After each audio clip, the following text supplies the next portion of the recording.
जहां किसान दुखी है, वहीं हमारे ये नौजवान जानते होंगे, जितने यहां पर सभा में आए हैं, इन नौजवानों का भविष्य भारतीय जनता पार्टी ने अंधकार में डाल दिया है। ये नौजवान नौकरी और रोजगार चाहते थे, इन्हें नौकरी और रोजगार नहीं दिया। बीजेपी की वो झूठी बात और बादल झूठे याद है नौजवानों को, जो बीजेपी ने कहा था कि 2 करोड़ साल में नौकरी देंगे। दिल्ली वालों ने अगर कहा कि 2 करोड़ नौकरी देंगे, तो यूपी वालों ने सब परीक्षाओं के पेपर लीक करा दिए। बताओ, यूपी वाले जो बैठे हैं लखनऊ में, नौजवानों, सब पेपर लीक हो गए कि नहीं हो गए? जितनी परीक्षाएं हुई सब पेपर लीक हो गए। ये इस सरकार में पता नहीं कहां लीकेज है, सब कुछ लीक हो रहा है वहां पे, सब पेपर लीक हो गए। और मैं आप नौजवानों से और पत्रकार साथियों से वो गणित बता करके जा रहा हूं, कई सभाओं में कहा, फिर कहता हूं कि बीजेपी की सरकार ने 60 लाख बच्चों का भविष्य, 60 लाख नौजवानों की उम्मीद पे पानी फेर दिया। और केवल अगर हम हिसाब लगाएं, 60 लाख नौजवान और उनके मां बाप का वोट अगर हम 3 का गुणा कर दें 60 लाख में, तो बनता है 1 करोड़ 80 लाख।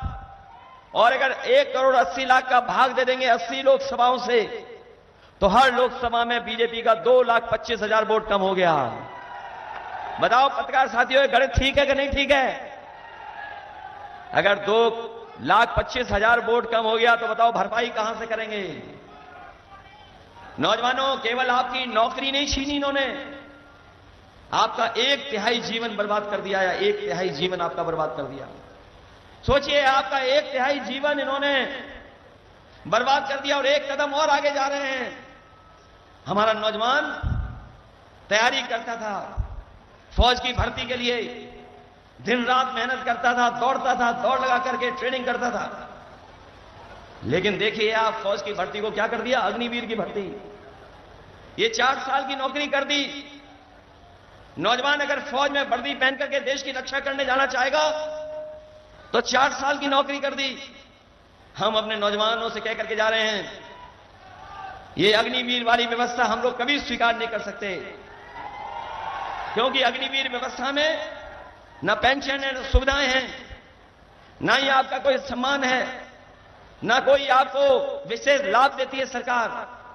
इसलिए अग्निवीर कभी स्वीकार नहीं कर सकते हैं। हमने अपनी कई सभाओं में कहा कि हमारे ये खाकी वाले भाई लोग हैं, कभी कभी नाराज हो जाते हैं। हमने अपनी कई सभाओं में कहा कि हमारे ये खाकी वाले भाई लोग हैं, कभी कभी नाराज हो जाते हैं, डंडा दिखाने लगते हैं। अभी तो फौज की नौकरी 4 साल की हुई है, बीजेपी वाले दोबारा आ गए, तो ये खाकी वाले जो पहने घूम रहे हैं, इनकी भी 3 साल की नौकरी कर देंगे वो।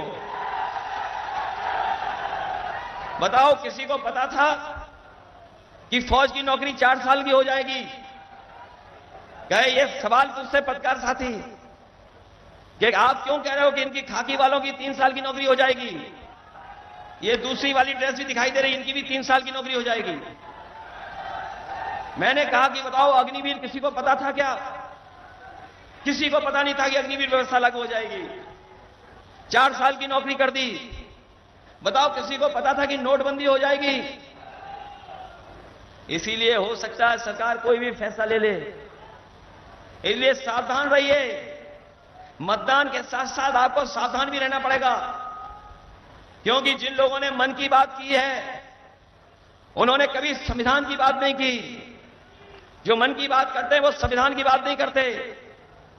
हम लोग संविधान की बात कर करके संविधान को भी बचाना चाहते हैं। ये समुद्र मंथन की तरह कभी समुद्र मंथन हुआ था, ये समुद्र मंथन की तरह संविधान मंथन का चुनाव है। संविधान मंथन का चुनाव है। एक तरफ वो लोग हैं जो संविधान को हटाना चाहते हैं, संविधान को खत्म करना चाहते हैं। हम लोग वो लोग हैं, इंडिया गठबंधन समाजवादी लोग, जो संविधान की रक्षा करना चाहते हैं। बताओ, आप लोग संविधान की रक्षा करना चाहते हो कि नहीं चाहते? ये एक तरफ संविधान के रक्षक लोग और दूसरी तरफ संविधान के भक्षक लोग हैं। जो लोग कहते थे कि उनकी डबल इंजन की सरकार है,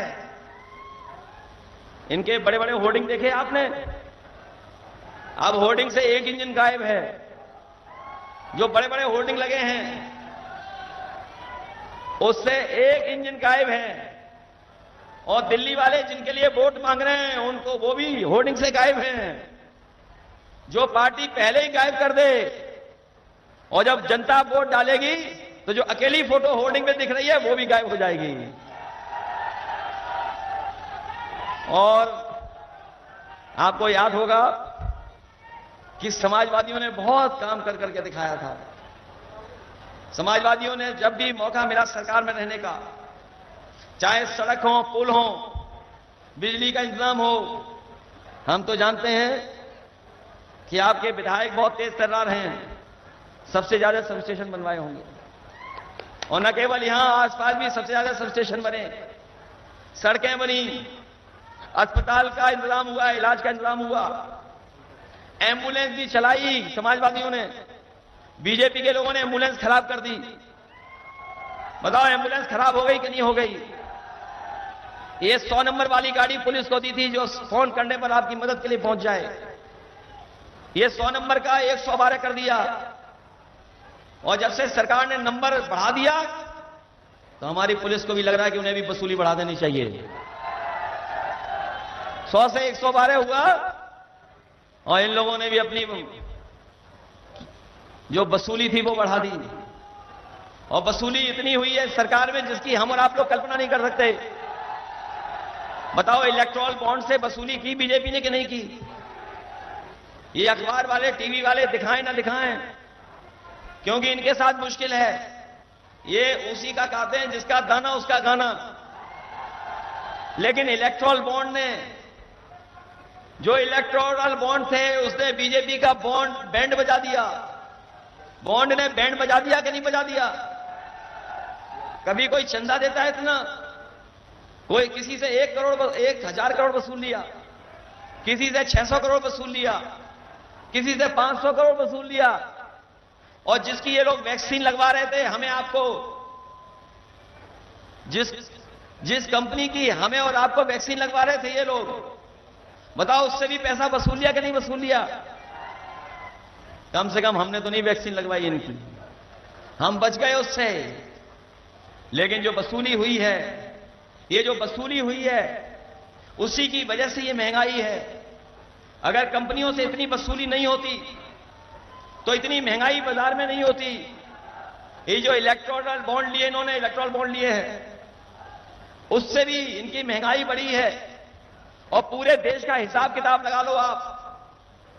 अगर पूरे देश का हिसाब किताब लगाओगे तो जितने भी भ्रष्टाचारी लोग हैं, जितने भी अपराधी हैं, सब भारतीय जनता पार्टी की गोदाम में चले गए हैं।